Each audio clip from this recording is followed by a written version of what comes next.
more of that as we continue. The question of what invalidates the sukkah and at what stage can you not sleep under something. So let's take a look now at the Mishnah. It seems to be to some degree a continuation of the previous debate. Rabbi Linzer, I'm sorry. When it says you can't sleep under it, does that assume also you can't eat under it? Yes. Sleeping is a good point. That although we really only eat in a sukkah, in the Mishnah it totally assumes you're both sleeping and eating, and in ways sleeping is considered the more primary form of inhabiting a place. Eating, you could do temporary eating outside of a sukkah. You're not allowed to do temporary sleeping outside of a sukkah. So sleeping is used as the best example of what it means to live in a place. Okay, so let's look at the Mishnah. If you have a roof that does not have plaster, so basically you have a roof of planks of planks of wood, which is technically kosher schach, but it has the issue we mentioned before about the rabbinic problem. So Rabbi Yehuda says this is the debate of Beit Shammai and Beit Hillel. Beit Shammai omi mefakfek v'notel achas mi beintaim. Number one, you have to do two things. Mefakfek, you have to lift up and put down every board, and number two, you have to replace every alternate board with kosher schach. Okay, so he basically feels it's pasul schach. Somehow by alternating kosher and pasul schach, that will solve the problem. That maybe gets into issues we discussed before about rove and similar types of questions. And it's not exactly clear why, if you're replacing the middle, you also have to lift up and put down the ones you retain. But he says you need both. We'll see about that in the Gemara. One or the other. Lift up and put down, or replace every alternate board with kosher schach, with normal schach. Rabbi Meir says, no the only thing you can do is replace the alternate boards. So there's obviously some problem using these boards that normally serve as your rooftop without plaster. Now, to some degree, it could be the issue we mentioned before, or that's most obvious, that it's the rabbinic problem of using planks of wood. And the alternative problem is that you, in practice, we're using this as your rooftop. So maybe even if it's not a problem about using, maybe even if it's totally kosher schach, you'd have to redefine this place as no longer being your house and as being your sukkah. So maybe even if there's no problem with the planks of wood per se, but if it was put up to be your house, now you have to lift it up and put it back down to serve as your sukkah. That certainly seems to be the explanation of Beit Hillel according to Rabbi Yehuda, right? He does not ask that you replace the alternate schach. He says lift it up and put it down. If you're lifting it up and putting it down, clearly there's no problem with the planks themselves. The only problem is with what intent were they put up. So they were put up to be your house. Now lift it up and put it down to be your sukkah. Let's take a look at the Gemara. Well, the planks did you hear that the problem itself with the planks is that minha asui? I mean, no, the planks, not until now. Until now, the planks had been possibly an issue of a rabbinic gzeirah because it looks like your house. But right. Here we are actually dealing with a tikra, which is something that actually had been serving as a roof. Right. So here the problem could be the ta'aseh lo min asui problem, that it was made for the purpose of your house and not for the purpose of sukkah. That certainly fits with Beit Hillel.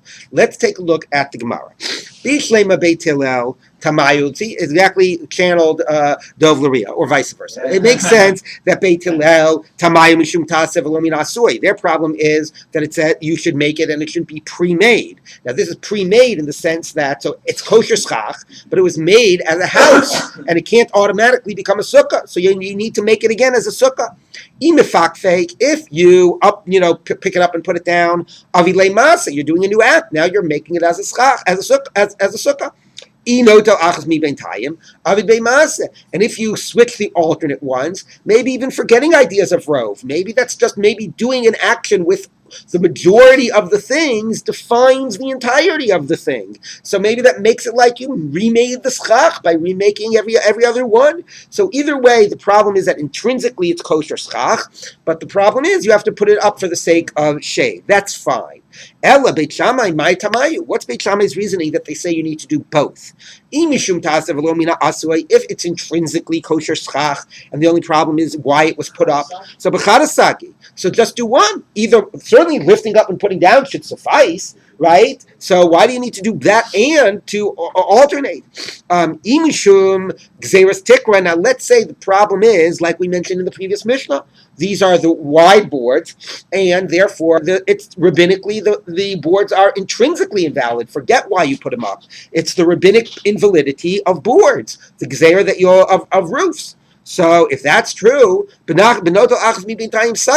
lifting it up and putting it down doesn't do anything, right? If the plank of wood is puzzle rabbinically, lifting it up and putting it down is not going to make it kosher. So you could tell me that if you alternate the kosher with puzzle, that then will go by majority somehow. That I could buy. Okay, but I don't understand how that's enhanced by lifting it up and putting it down. That doesn't do anything if it's puzzle schach. So the Gemara says like this. You know what? You're right. It's rabbinically invalid schach because of beams that are used for rooftops. Okay, so then what's the point of picking it up and putting it down? That doesn't make it kosher. The hachikami. This is what Beit Shammai is saying. Even if you lift it up and put it down, that doesn't do anything for you. If you replace the alternate ones, yes. Low, and if you don't replace the alternate ones, no. So meaning Beit Shammai is really not saying you need both. They're really saying lifting it up and putting it down, gornish helfen, because this is pasal schach, and the only thing that is going to help is replacing the alternate pieces. Okay, so that's what Beit Shammai is saying. Just replace the alternate pieces. And Beit Hillel is saying, no, it's basically kosher schach. Just lift it up and put it down, so you'll make it for the purpose of schach. Okay, so that's the debate. Is it kosher schach or pasal intrinsically? So the Gemara says, Ihachi ema seifa. 1 minute. If that's the debate of Beit Hillel, Beit Shammai, let's look at the end of the Mishnah. That's what Rabbi Yehuda says. Let's look at Rabbi Meir's position. Rabbi Meir says, Notal achas mi beintayim. The only thing you can do is replace the alternate ones. Avalo yifakfek. Do not lift it up and put it down. It won't help you because the schach is puzzle. Remember, Rabbi Meir is the one who holds of the gzeira of using planks. So he says, I'm not lifting up and down. It's still an invalid plank. The only thing you can do is replace the alternate ones. So the Gemara says, okay, Rabbi Meir Hainu Beit Shammai. According to the way you explain Beit Shammai, they're saying Rabbi Meir is saying the position of Beit Shammai. But that's exactly what Beit Shammai is saying. That lifting it up and putting it down is irrelevant. The only thing that helps is replacing the alternate ones. Well, that's exactly what Rabbi Meir says. So how could that be? Why would Rabbi Meir ever adopt the Beit Shammai position? So hachi kamer. No, this is what Rabbi Meir is saying.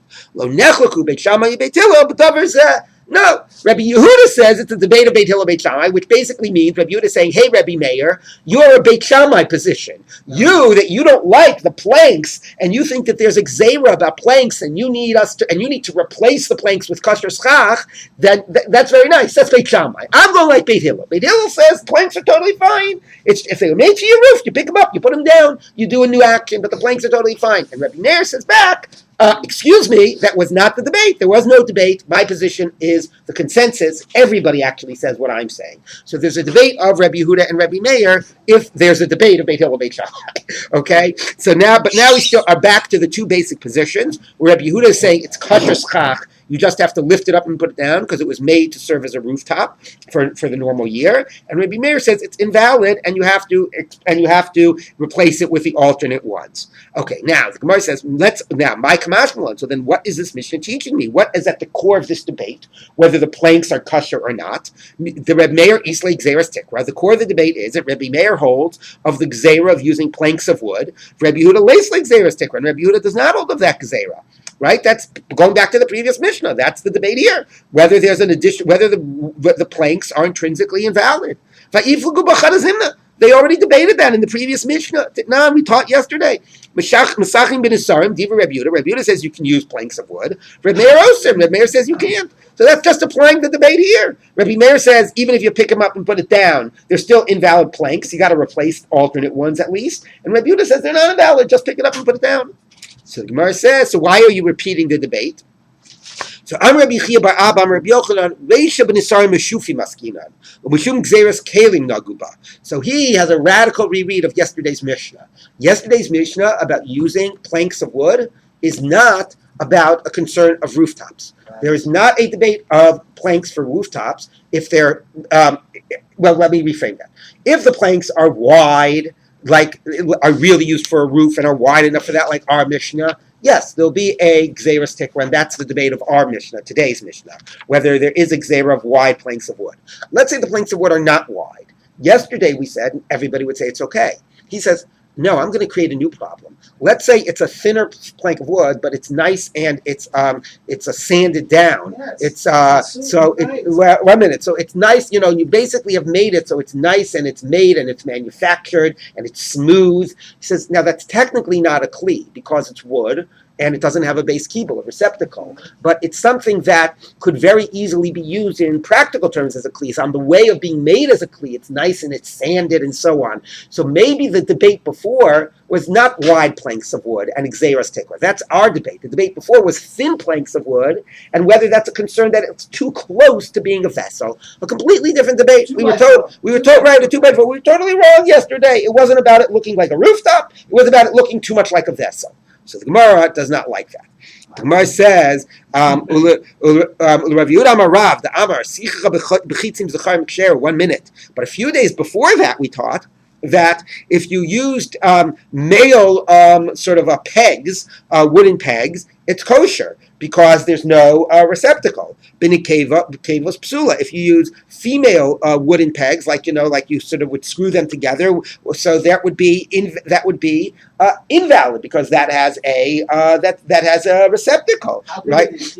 I don't know, whatever, long, short, what difference does it make? Okay, it's nevertheless you can't. So there you see, you can use the male ones, even though they are totally vessels. They're smooth, they're usable, they're pegs. He doesn't care that it looks like a vessel. Halachically, it's not in laws of Tumatara, it's not a vessel, it's not a problem. The low guzzers zachar matu nekevos. He's not concerned that if we let you use the male types, you'll use the female one. So there's no concern that you can't use wooden things that look like a vessel. It has to really be a vessel. So here too, we shouldn't atu kalim. We shouldn't make this gzera. So according to we don't want to start introducing an idea that non-kalim should be problematic because they look like kalim, because they're on the way of looking like kalim. That's not true. If it's not a kli, you're okay. That is not what's going on in the previous Mishnah.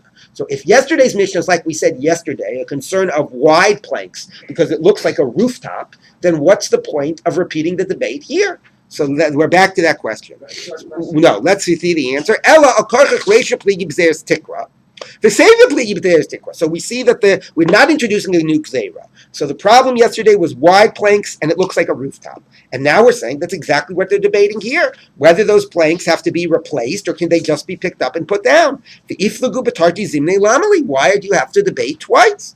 So the Gemara says, Seifa, Rabbi Yehuda, the Amar Leila, Rabbi Meir. No, you're right. You know what? It's not a new debate. Rabbi Yehuda is just sort of trying to drive home his point. And here's what he's saying to Rabbi Meir. He's saying, he says, Rabbi Meir, what's bothering you in the previous Mishnah? You don't like planks. Mishum Gzeres Tikra? You think that it's a problem because it looks like a rooftop? You should know, hi, Svara, the Beis Shammai the Islu. That's a Beis Shammai Svara, what you've been saying, because there's a debate of Beis Shammai about lifting up and putting down, that only Beis Shammai requires replacing. According to Beis Hillel, these planks are not a problem. So what are you doing adopting the Beis Shammai position? Beit Hillel lo gasvi. That's not Beit Hillel's problem. If you lift it up, put it down, you make it for schach, fine. It's only Beit Shammai that doesn't like the planks. I'm a Rabbi Meir, and Rabbi Meir says back to him,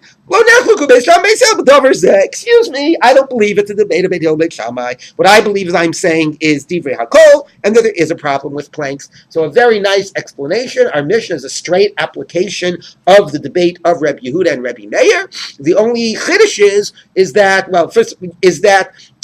if it was already being used as a rooftop, in practice, let's get to the fact that there's an aspect of schach that cannot be quantified. It's not about its physical properties, but it's the reality that it was used for a real rooftop during the rest of the year. That makes it not schach, so that you would have to lift it up and put it back down.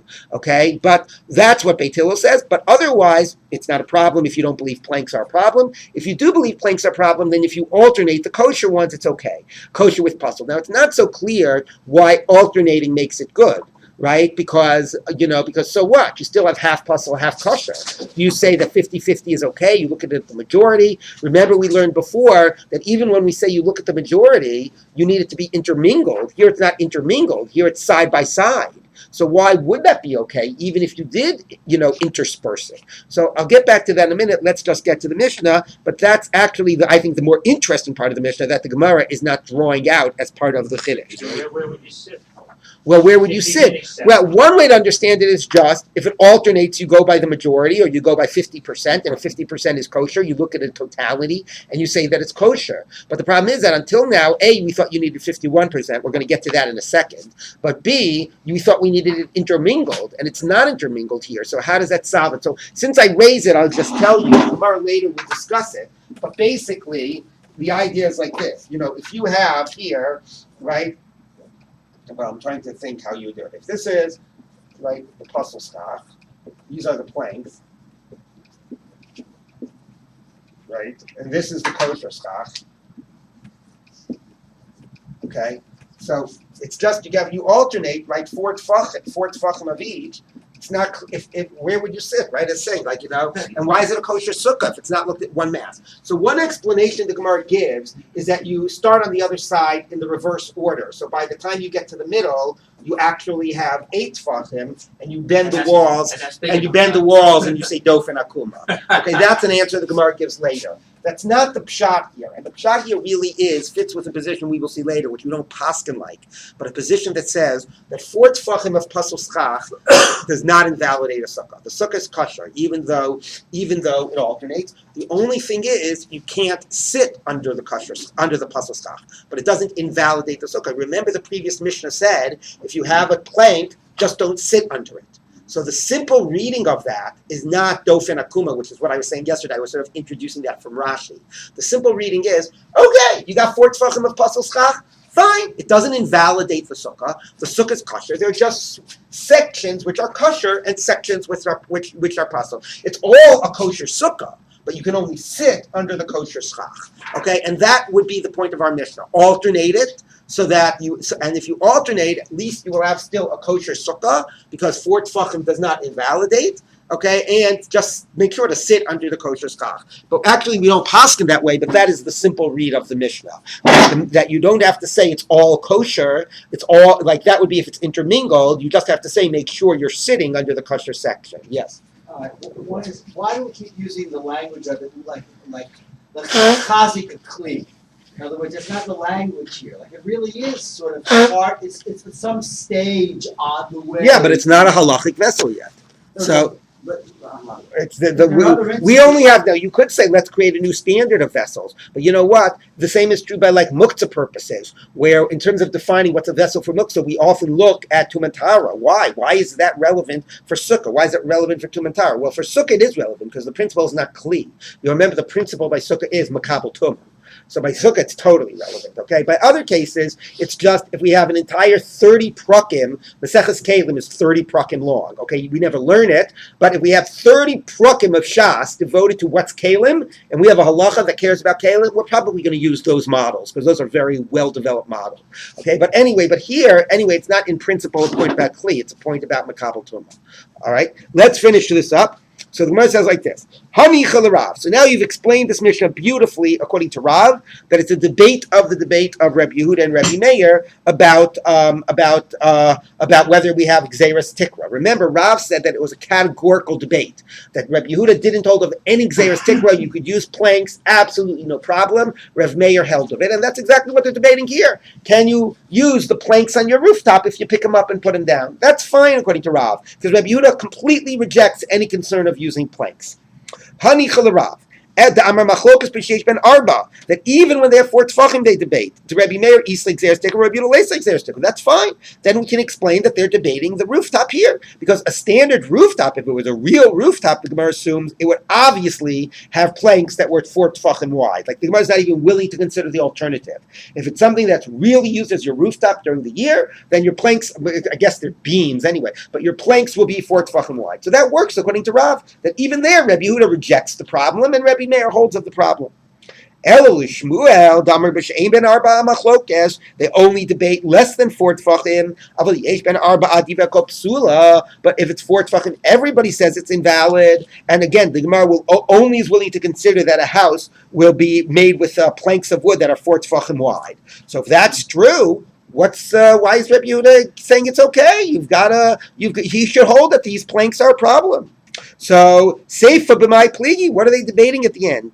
So the Gemara says, "Bibitua tikra kamiflagi." No, then the end can make things better. you could be negating the wall, the roof. Mar Savar Batla Bahachi, it's negated. Umar Savar Lo Batla, it's not negated. Now, what does that mean? Talk about a sort of cryptic end to a discussion. It was so clear until this point. So what the Gemara is saying is like this. Until now, we've been assuming that the fact that it's a regular rooftop during the year makes it more problematic, right? Because it's now defined as a permanent roof. And therefore, even if the planks are okay, you have to lift it up and put it down in order to define it as now schach.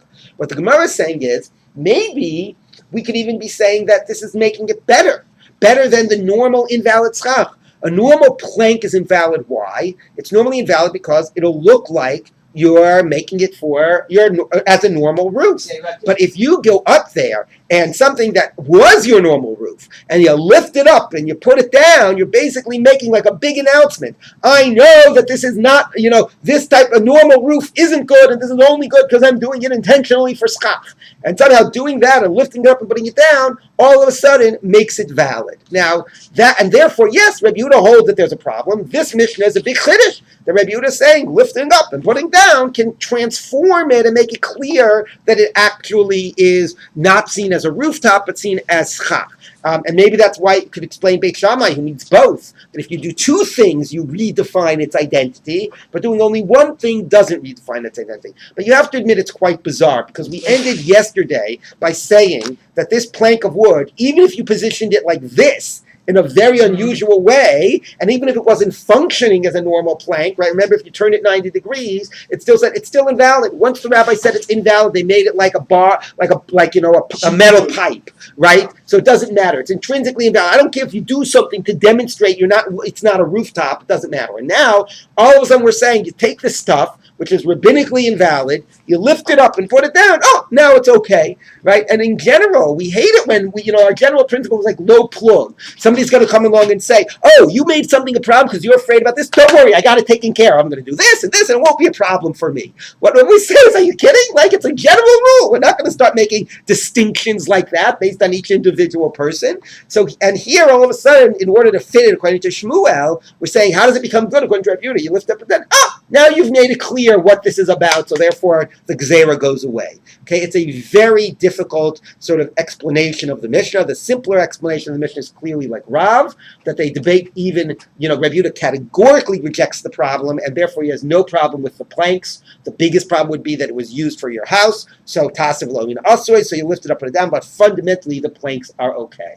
Okay, so it works, the sugya works a lot better according to Rav. This is going to be true later as well. Like the sugyas work better according to Rav, and even though normally we paskin by Rav in areas of Isser, we wind up passing like Shmuel in most of these cases. But this explanation, clearly, it seems like it's a categorical debate, and Rav's read of the previous Mishnah works well here. It's the continuation of that debate. I assume that bamboo is no problem because it's a third of a tefach.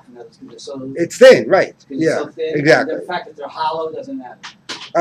Right, because it's not yes, meaning how do you define base kibul? First of all, bamboo is not wood, right? It's grass. Bamboo is, I don't know. I mean, they're trees. It's the trunk of a tree. Yeah. Bamboo is the trunk of a tree. It is? Yes. Yeah, they're bamboo trees. But so are banana trees, too. All right. Anyway, it is an interesting question. That's something that's a base kibul that is not really. There's two things about that. Number one is that's natural and it wasn't fashioned that way. Right, so that's the primary issue. The other thing is, it is an interesting question about pipes, where something like if it's positioned in one way, it's not like made for holding something, but it will because of its like natural curvature, Yeah. But it's basically made, things will naturally go through it based on how it's oriented. So anyway, but yes, bamboo is not a problem. The primary issue is that it's not fashioned. Okay, let's take a look at the next Mishnah. So we discussed before the idea of alternating kosher with puzzle, and at the time I said, that it's it might be after red, like okay, the sukkah is kosher, but only eat or sleep under the kosher sections, the alternate sections of kosher and puzzle. This mission is again going to deal with that idea of alternating kosher and puzzle, and seem to be talking about the totality of the sukkah. Let's take a look. You roof your sukkah, using the word roof as a verb. You roof your sukkah with shvudin, which are metal bars, which are clearly puzzle. They're a vessel. By metal, you don't need it to have a receptacle, or with legs of a bed. Now, legs of a bed are wood, okay, but it doesn't have a, number one, even when it's attached to the bed, it doesn't have a base kibble, it doesn't have a receptacle, and if it's unattached from the bed, then they're not even sort of functioning as part of the bed. But a bed is tameh. Now, it's interesting. Why is a bed tameh? It doesn't have a receptacle. It's a flat thing. But it's interesting. Well, yes, but wood clay limb is only if it has a receptacle. So a bed might only be rabbinically tameh, and it's sort of like a table. Imagine a wood table. If you think about it, that's not technically a vessel because it doesn't have a receptacle. But something that is flat and broad and can be used for holding things, right? Even though it doesn't have like a receptacle, a curved receptacle that can accept liquid, is at least rabbinically tameh. So when the legs are attached to the bed, they can become tameh as part of the bed. However, if you detach them, why they should be a problem is not clear. So the Gemara is going to get into that issue of why are the legs of the bed a problem. But for now, we'll assume the legs of the bed are a problem. If there is alternate airspace that is there with between them, it's kosher. If you fill that airspace with kosher Succah. So again, if these are, forget the width here, if the black is your metal bars, before we had it as your planks, right? Okay, so these are your metal bars. If the space between them is equivalent to the space here, whatever this space is, if that's X, then this is also X. Okay? If the width is the same, the space between them, then it's kosher. Now the question is going to be like, why? Right? Again, you could say it's kosher, but don't sleep under the puzzle portion. Okay? But it sounds like the whole sukkah is kosher. Why is the whole sukkah kosher? A, shouldn't you need rove? Question number one, right? If you wanted to look at it as all good, you need rove. And number two, even when we say rove, it's when it's intermingled, and this isn't intermingled. So that's going to be the Gemara's question. But the Mishnah seems to be a continuation of the idea of the previous one, that as long as you alternate, you're okay. The last point is really a different Mishnah, which we quoted before, or we alluded to before. If you hollow out a haystack to make a sukkah, you make it sort of like an igloo. Ain't no sukkah, it's not good, because that's a classic tasev lo min asur. You did not put the roof on, you hollowed it out, and the roof became made by itself. Okay, let's first focus on the first part of the Mishnah. This issue that 50% is enough, right? Because that's also a finish. It didn't say if it's 51%. If it says if it's equal kosher spaced of kosher schach to pasol schach. So that idea that 50% is enough should be a challenge to Rav Huna, the son of Rabbi Yeshua. The Itmar was taught. Paretz ke'omei. Let's say not a rooftop, but let's say a wall. You have a wall surrounding a place, a fence surrounding a place for Shabbos purposes, like to make it a Rosh Hashanah. And you have gaps in the wall, and you have the block, the closed off part of the wall is exactly equivalent to the gaps. You got the image, right? You have a plank of wood, open air. Plank of wood, open air as your wall. The Pirza and the Omed are exactly 50%, exactly equal. Is it a kosher wall or not a kosher wall? So Rav Papa or Mutter, it's a kosher wall because at least the majority is not broken through, is not a Pirza. Rav Huna Braid Rav Yeshua are usher, it's forbidden. Okay, now, so there's a debate. Is 50% enough or not? Now, it's interesting, by the way, the Gemara explains the debate, because it's a point that I sort of tell students is, it really makes a difference if you describe something, you say, here are the criteria you need to be kosher, A, B, and C, or you say, here are the criteria you need to be for it to be puzzle, X, Y, and Z. Okay, I could describe any scenario in two ways. Which one is usually going to lead to a wider range of invalid cases? If I describe what you need for it to be kosher, or describe what you need the criteria for it to be puzzle? Kosher, because I'm making demands for it to be kosher, so any sort of ambiguous thing is going to be a problem, right? If I say, no, here's what you need for it to be puzzle, then any ambiguous thing will be okay. So that's how the Gemara explains the issue of the wall. If you say the requirement is to be a wall, you have to basically seal in a place. So that means the majority has to be sealed. Anything that's at 50, once it's not the majority, it's a problem. Or do you say, no, it's a wall unless the majority is broken through. Okay, so 50% then is going to be okay. So this is a debate. What is the story by a wall? 50-50, okay or not? And the Gemara thinks, take your wall and move it 90 degrees, have it as a rooftop. And maybe it's the same idea here. Is this basically considered to be a roof of kosher schach?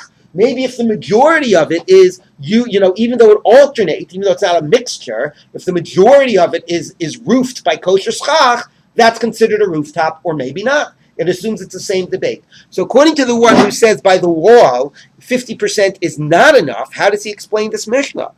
So Amalecha Ravuna, so Ravuna will say back to you, Braid Rav Yeshua, my Kimosan, what does it mean? It's an equal space between them?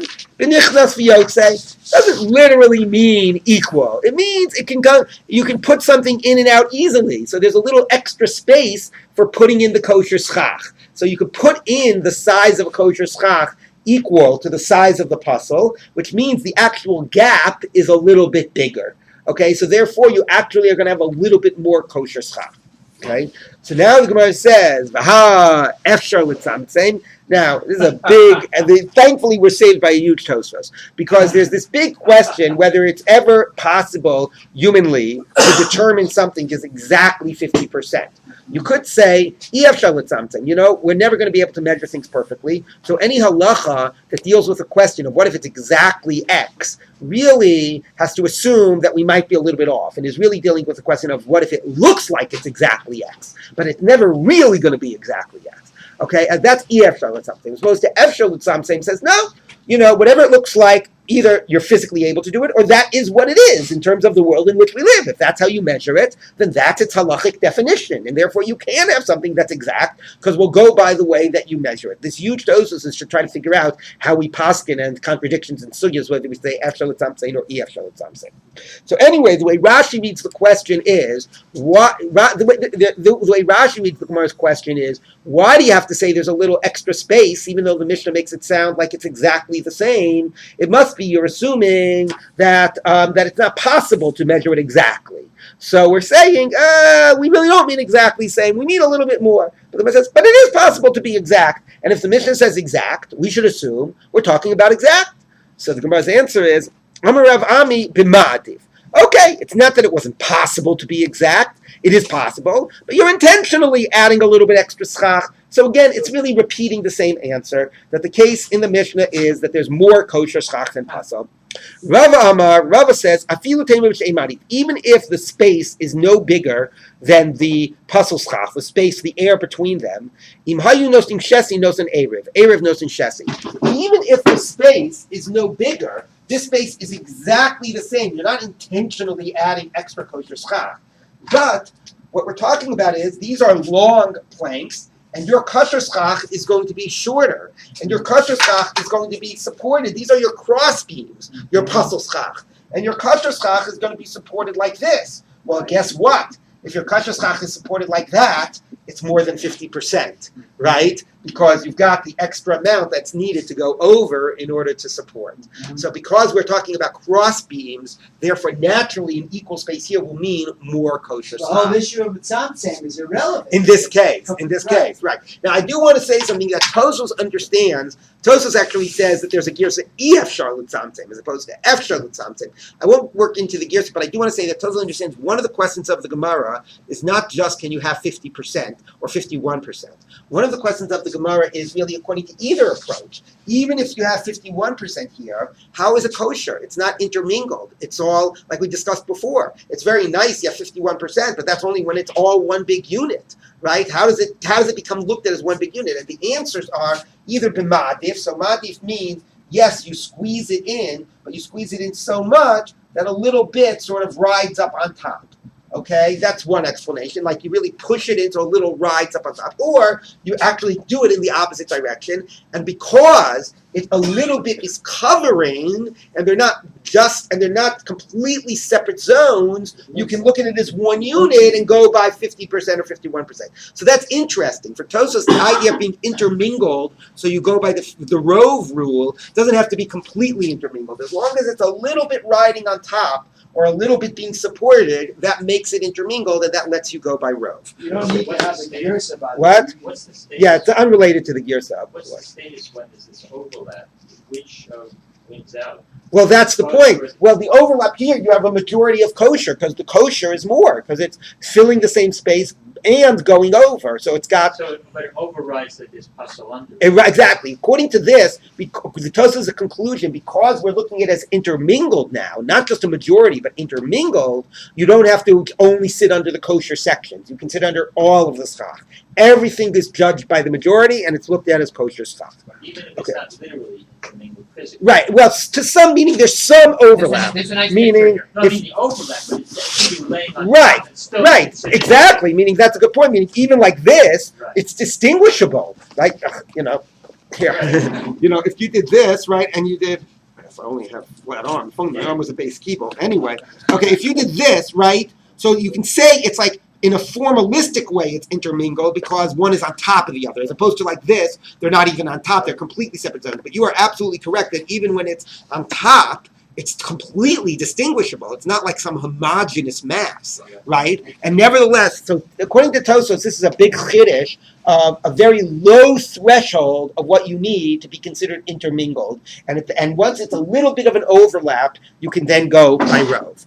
Okay, excellent. See that? Even with coming late, we're going to finish the You daf. can read the So, words V'ha'ev I see you guys are trying to prevent that. Yes, go ahead. You can read the words V'ha'ev Charlotte sounds like a question, and that essentially means look, right? No. Yeah, I guess so. Rhetorically. Right. Okay, let's look now at the next Gemara. Oh, baruchas hamita. Now, legs of a bed. Why are legs of a bed mekabel tuma? So the Gemara says, "Lema misayeya leil Rabbi Ami bar Tuvumi." Let's say this supports Rabbi Ami bar Tuvumi. Damar Rabbi Ami bar Tuvumi. Sichacha bivlai kelim psula. If you used worn-out garments, it's invalid. So this is a very important and practical halacha for Hilchos Sukkah. What if something was a vessel and is no longer a vessel? Is its history enough to make it rejected?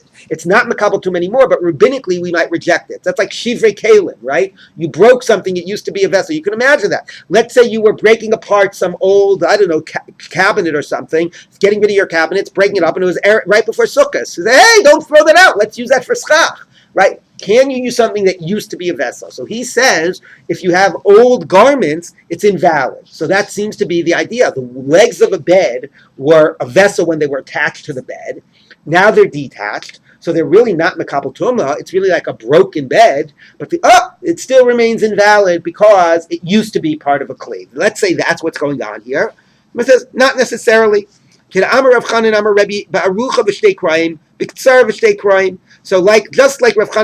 Amar Rebbe says in explaining a Mishnah in Kalim, deals with legs of a bed, that it would still be a vessel in the case of like it's a lengthwise segment of the bed with two legs or the short segment of the bed with two legs. So you've got your bed, right? That is like this, right? So when we say something can still be, he says, no, it's not just it used to be a vessel. It still is a vessel right now. Why? Because it's not just the legs. You actually cut the bed in half. So that's the long bed with two legs, or you cut it in half this way and you have the short end with two legs, and that actually is still usable for something. What's it usable for, we'll see in a minute, but because it's still usable for something, that section of the bed, therefore it's going to remain a vessel. It's not just that it used to be a vessel. So let's see what he says. Hachanami barucha b'shtei krayim, the same way he said it there by a Mishnah Kalim. Here too, it's the same case, either the long part of a bed with two legs, or b'ktsar b'shtei krayim, or the short part with two legs. Now, where was that said? That's what we taught in the Mishnah Kalim, top of Tetzayin B'd Aleph.